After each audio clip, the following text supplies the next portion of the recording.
ओम गण श्री महागणेशाय नमः। जय माता दी।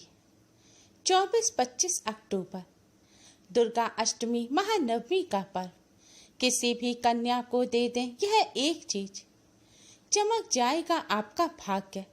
हर परेशानी तुरंत होगी खत्म, गरीबी भूल जाएगी घर का रास्ता। राधे राधे दोस्तों, कैसे हैं आप सब। दोस्तों, नवरात्रि का पावन पर्व माँ आदि शक्ति दुर्गा को समर्पित होता है। नवरात्रि में ऊर्जा की देवी माँ दुर्गा, धन की देवी माँ लक्ष्मी और विद्या की देवी माँ सरस्वती का पूजन किया जाता है। नवरात्रि नारी शक्ति के और कन्याओं के सम्मान का भी पर्व है। इसलिए नवरात्रि में कुंवारी कन्याओं को पूजने और भोजन कराने की परंपरा है। हालांकि नवरात्रि में हर दिन कन्याओं की पूजा करने की परंपरा है, लेकिन नवरात्रि की दुर्गा अष्टमी और महानवमी को कन्याओं का पूजन अवश्य ही किया जाता है। दोस्तों, आज हम आपको एक ऐसी चीज के बारे में बताने जा रहे हैं।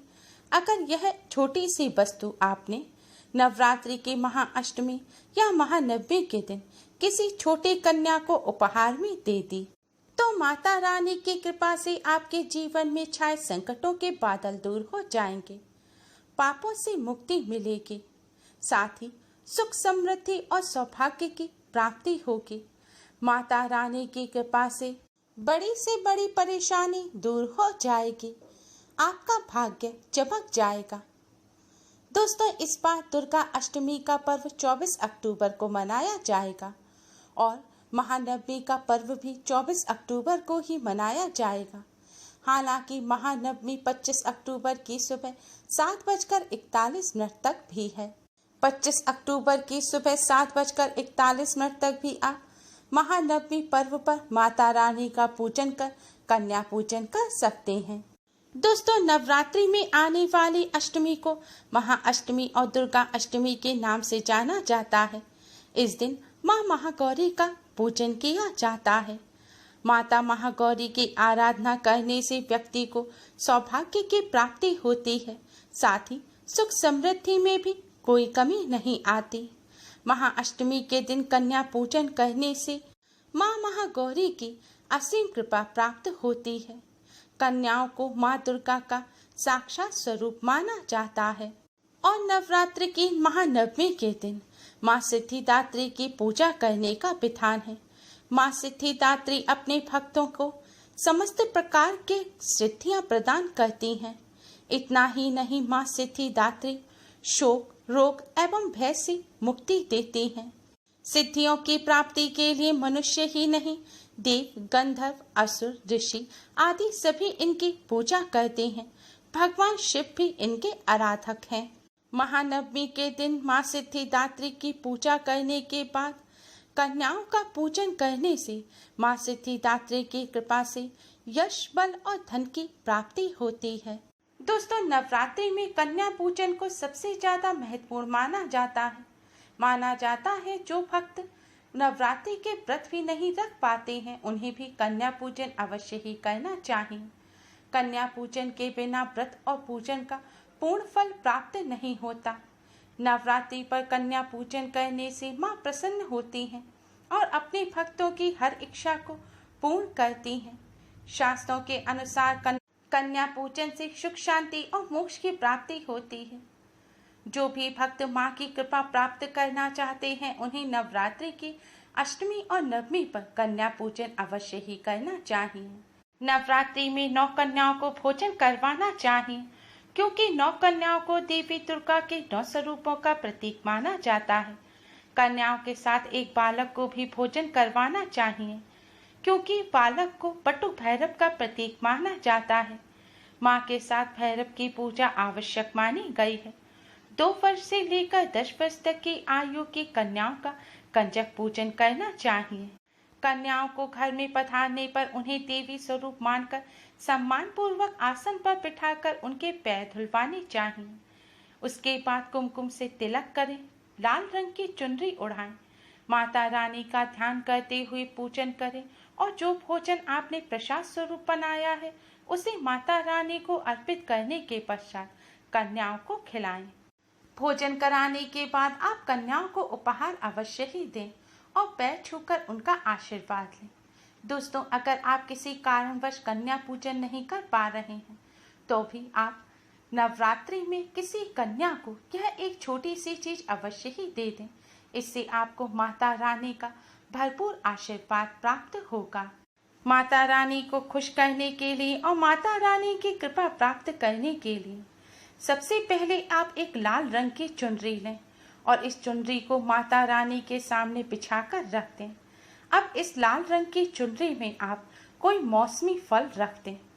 मौसमी फल में आप केला या नारियल रखें तो ज़्यादा शुभ रहेगा, क्योंकि केला भगवान श्री हरि विष्णु को अति प्रिय है और नारियल को श्रीफल कहा जाता है जो माँ लक्ष्मी को प्रिय है।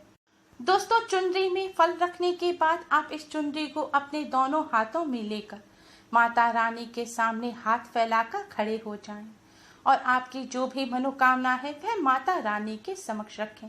माता रानी से अपनी मनोकामना पूरी करने की प्रार्थना करें, अपनी झोली भरने की प्रार्थना करें। प्रार्थना करने के बाद यह चुनरी और फल आप किसी छोटी कन्या को दे दें। ध्यान रखें, आपको 2 वर्ष से 10 वर्ष तक की बीच की उम्र की ही किसी कन्या को यह चुनरी और फल दे देना है। चुनरी फल देने के बाद आपको कन्या के चरण छूकर आशीर्वाद अवश्य ही लेना है। दोस्तों, लाल रंग को पृथ्वी का प्रतीक माना जाता है और लाल रंग माता रानी का पसंदीदा रंग है। माता रानी की लाल रंग की चुनरी में इस तरह फल रखकर किसी कन्या को भेंट करने से आपके अच्छे कर्मों का फल आपको कई गुना वापस होकर मिलेगा। आपके घर में सुख समृद्धि में वृद्धि होगी, धन धान्य के भंडार भर जाएंगे। माता रानी की कृपा से बड़ी परेशानी भी दूर हो जाएगी। दोस्तों, कन्याओं को आप भेंट में श्रृंगार की सामग्री भी उपहार में दे सकते हैं। यह श्रृंगार की सामग्री सबसे पहले माता रानी को अर्पित करनी चाहिए। उसके बाद छोटी छोटी कन्याओं में बांट देनी चाहिए। मान्यता है, कन्याओं द्वारा ग्रहण की गई श्रृंगार की सामग्री सीधे माता रानी द्वारा स्वीकार कर ली जाती है। सुहागन महिलाओं को अखंड सौभाग्य के लिए माता रानी को सुहाग की सामग्री अर्पित करने के बाद कन्याओं को अवश्य ही वह सामग्री भेंट में देनी चाहिए। दोस्तों, सुहाग की सामग्री के अलावा आप कन्याओं को चावल भी भेंट में दे सकते हैं। परंपराओं के अनुसार जब कन्याओं को घर से विदा किया जाता है तो विदाई में उनको कोचा दिया जाता है। इस कोचे में चावल और गुड़ दिए जाते हैं। मान्यता है, इससे आपके घर में धन धान्य में वृद्धि होती है। नवरात्र में आप भी कन्या भोज करें तो विदा करते समय कन्याओं को थोड़े से चावल अवश्य ही दें। इससे आपके घर में संपन्नता बढ़ेगी। सुहाग की सामग्री के साथ या किसी अन्य वस्तु के साथ आप थोड़े से चावल के दाने उस वस्तु में डालकर कन्याओं को भेंट कर सकते हैं। या आपके घर कन्या पूजन के लिए जब आए तब आप कन्याओं के मस्तक पर कुमकुम का तिलक लगाकर उनके मस्तक पर थोड़े से चावल अवश्य ही लगा दीजिए। इससे आपके घर में संपन्नता बढ़ेगी। दोस्तों, नवरात्र में कन्याओं को विदा करते समय उन्हें दक्षिणा के स्वरूप कुछ रुपए पैसे भी जरूर देने चाहिए। ऐसा करने से माँ लक्ष्मी आप पर प्रसन्न होंगी और आपके भंडार भर देंगी। आप अपनी सामर्थ्यानुसार जितनी भी आपकी इच्छा हो 11, 21, 51, 101 या ज्यादा आप कितने भी रुपए दे सकते हैं।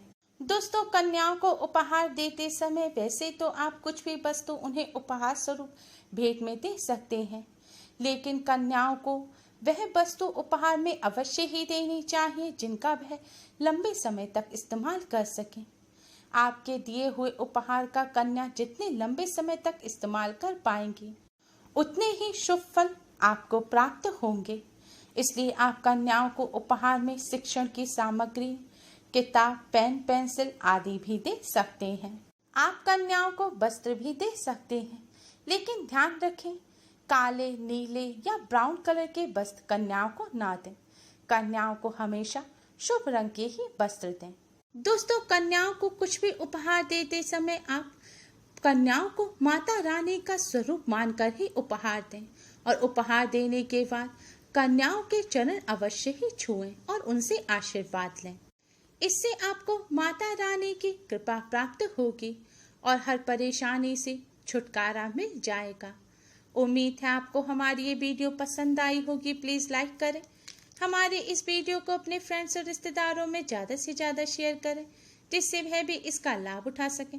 हमारी और भी वीडियोस के लिए हमारे चैनल को सब्सक्राइब करना ना भूलें। Thanks for watching. Radhe Radhe. जय माता दी।